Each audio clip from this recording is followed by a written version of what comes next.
In this segment, we'll learn how to create outlines around designs within Adobe Illustrator, and how to organize layers for making decals via the print and cut process. The software that we're going to be using is Adobe Illustrator.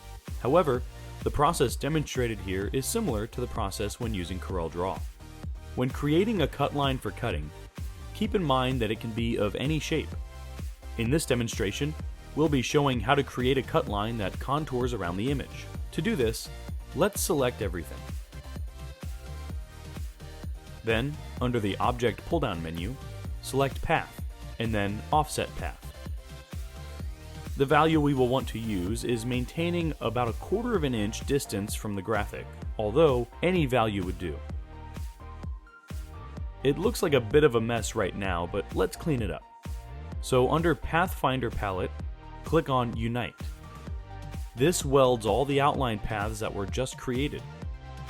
Next, we need to have only the outline, but with no fill. This we can do by just flipping the colors. Next, we have to remove a couple of unwanted objects. This is done by right-clicking the outline, and in the pull-down menu, click Release Compound. Now the unwanted cut line objects can be removed. Our next task is to create separate layers. One layer for all of the objects to be printed, and one for the cut line. Therefore, in the Layers tab, we can change Layer 1 to Print, making that our print layer. In other words, all the objects to be printed go on that layer. Next, we will create a new layer and name it Cut.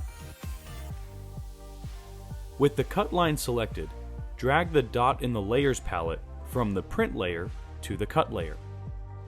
To make sure, turn off the cut layer and the print layer shows, and vice versa.